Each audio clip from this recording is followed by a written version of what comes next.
Canadian government எவ்வளவோ முயற்சி பண்ணி இந்த விசா ரிலேட்டட் ஸ்கேமெல்லாம் தடுக்கணும்னு பார்த்தா கூட மக்கள் அதில் ஒரு சின்ன சின்ன லூப் ஹோலை கண்டுபிடிச்சிட்டு எட்ரா இந்த சான்ஸ் தான் நமக்கு நல்லதுன்னு சொல்லிட்டு ஒரு ஸ்கேமை பண்ணிவிட்டு விசா கிடைக்கிறதுக்காக வேலையை பார்க்க ஆரம்பிச்சிடுறாங்க. இப்போ கரண்ட்டில் என்ன ஸ்கேம் ட்ரெண்டிங்காக போயிட்டுருக்கான், அதுவும் யார் நம்பர் ஒன்னாக பண்ணிட்டுருக்காங்க எந்த கண்ட்ரினா நம்ம கண்ட்ரி தான்.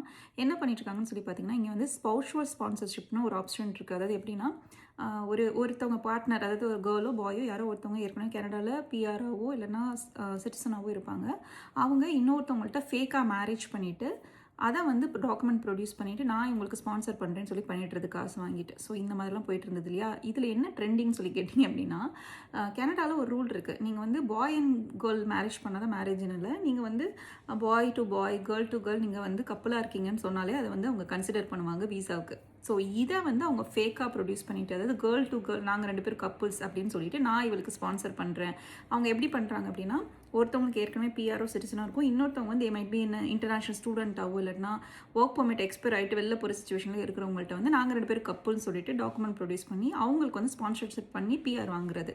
ஸோ இதை வந்து மெயினாகவே பண்ணிட்டுருக்காங்களா, அதுவும் இந்தியன்ஸ் தான் நிறைய பேர் பண்ணுறாங்க போல். இதை வந்து இப்போ கவுண்டே எடுத்திருக்காங்க யாரெல்லாம் அந்த மாதிரி நிறைய பேர் ஃபேக்காக பண்ணுறாங்க அப்படின்னு சொல்லிட்டு.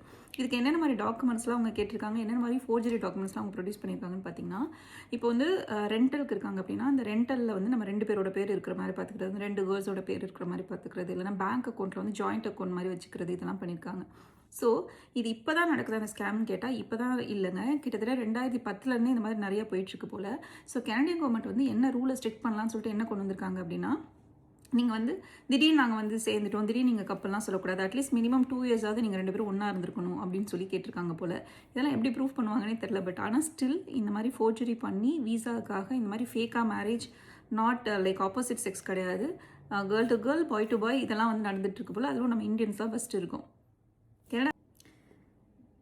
கனடா பற்றி இந்த மாதிரி இன்ட்ரெஸ்டிங்கான விஷயம் தெரிஞ்சுக்கணும் அப்படின்னா சேனலுக்கு சப்ஸ்கிரைப் பண்ணிக்கோங்க. அண்ட் இந்த வீடியோ பிடிச்சிருந்ததுன்னா லைக் பண்ணுங்கள், ஃப்ரெண்ட்ஸ் அண்ட் ஃபேமிலிக்கு ஷேர் பண்ணுங்கள். பாய்.